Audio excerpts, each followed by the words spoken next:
এসএসসির একাদশ দ্বাদশের ইন্টারভিউয়ে তালিকা নিয়ে প্রতিবাদের একাধিক মুখ। নতুন চাকরি প্রার্থীরা তো ছিলেনই, এবার পথে নামলেন কারা? যোগ্য চাকরিহারারা।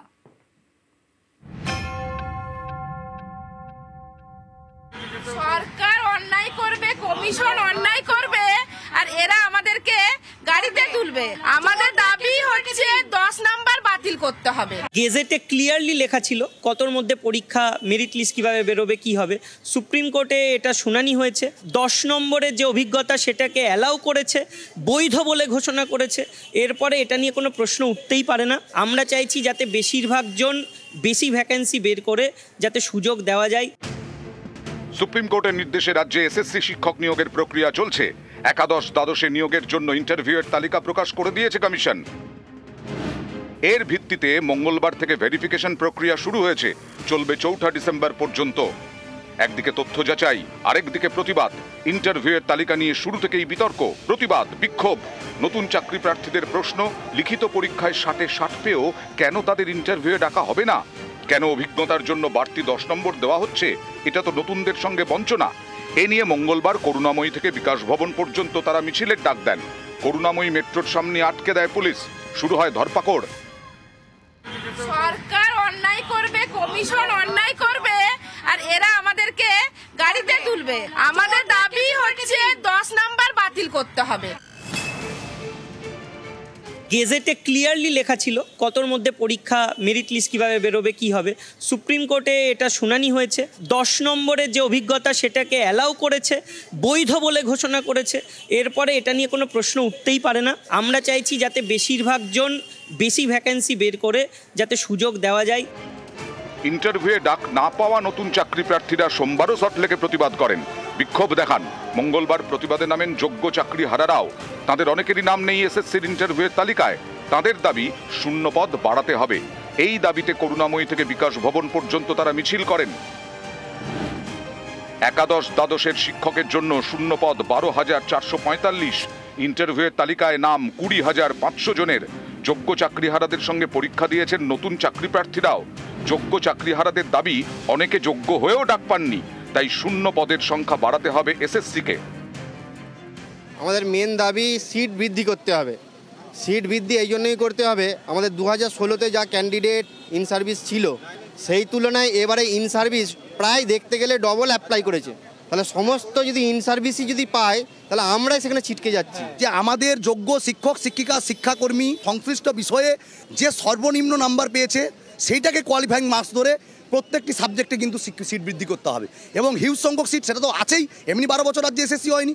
পার্মানেন্ট পোস্ট এমনি স্কুলগুলোতে তৈরি হয়, তারপরে স্কুলের ছাত্র সংখ্যা রেশিওর উপরে এডিশনাল পোস্ট ক্রিয়েট হয়। তাহলে সেখানে 50,000 60,000 সিট হবে না তো এরকম বিষয়টা নয়। কারণ সুপ্রিম কোর্টও হাইয়েস্ট বেনিফিট দেওয়ার কথা বলেছে, তাহলে সেখানে হাইয়েস্ট বেনিফিট তো আমরা সেই অর্থে কিছু পাই না। আমরা এক্সপিরিয়েন্সের মার্কস পেয়েছি, আমরা পেয়েছি নাম্বারটা।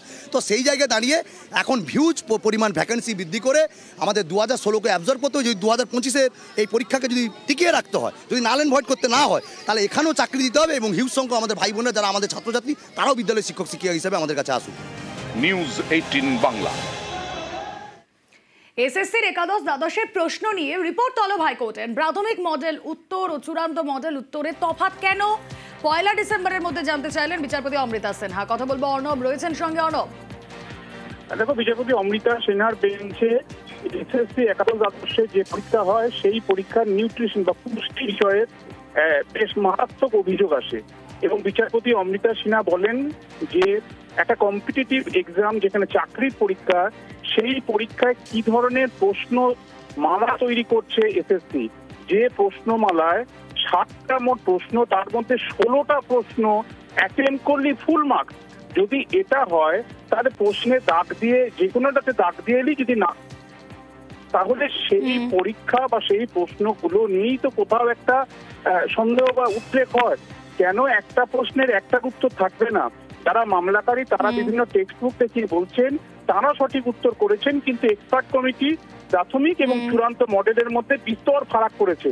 এই 16 নাম্বার, অর্থাৎ ঠিক দিয়ে এলেই 16 নাম্বার দিয়ে শুরু করছেন যে কোনো পরীক্ষার্থী বলে। তাহলে এই ধরনের পরীক্ষার প্রশ্নমালা কারা সেট করে? চূড়ান্ত এবং প্রাথমিক এই মডেল অ্যান্সার কির মধ্যে এতটা গরমিল কেন? এই পুরো বিষয়টাই খোলসা করতে হবে এসএসসি কে। এসএসসির কাছ থেকে সরাসরি রিপোর্ট তলব করা হয়েছে এবং একই সঙ্গে মডেল অ্যান্সার কি নিয়ে যে অভিযোগ করা হয়েছিল 14ই সেপ্টেম্বর পরীক্ষার পর, সেটারই বা আউটকাম কি সেটাও নির্দিষ্ট করেছে এবং বিচারপতি স্পষ্ট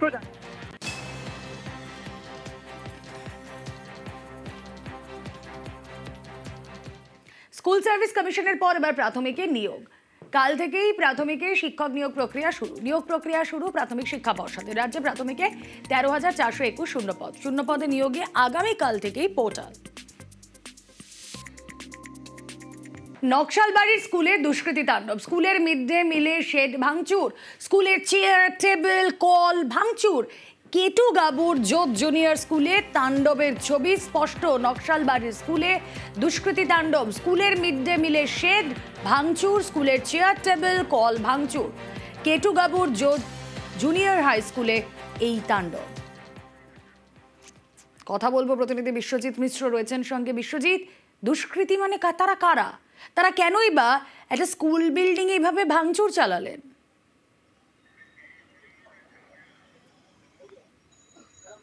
দেখো, মাদকাসক্ত এবং দুষ্কৃতীরা কিন্তু আখড়া করে নিয়েছে এই স্কুলের মধ্যে। কারণ রাত হলে অন্ধকার যতই নামে ততই কিন্তু এই স্কুলের মধ্যে ফাঁকা জায়গা পায় এবং তাতেই তারা কিন্তু একবারে জমিয়ে পার্টি করে। তার চিত্র কিন্তু হাড়ে হাড়ে টের পেয়েছে স্থানীয় বাসিন্দা থেকে শুরু করে স্কুলের পড়ুয়ারা।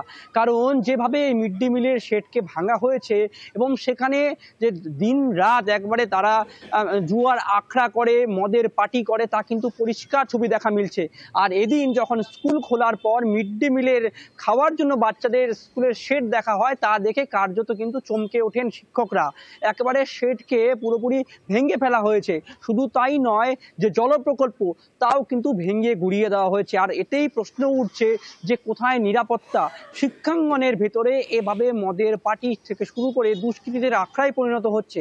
তবে অন্যদিকে প্রশ্ন উঠছে যে স্কুল কর্তৃপক্ষ তারা কি করছে? বহুক্ষণ কেটে যাওয়ার পরেও তারাও কিন্তু পুলিশকে কোনোভাবে অভিযোগ করেনি। শুধুমাত্র নকশালবাড়ির ভিডিওকে তারা মৌখিকভাবে অভিযোগ লিখেছে। এটাই প্রশ্ন উঠছে, তাহলে স্কুল কর্তৃপক্ষ কেনই বা গাফিলতি দেখাচ্ছেন এ ধরনের দুষ্কৃতীকে প্রশ্ন করে?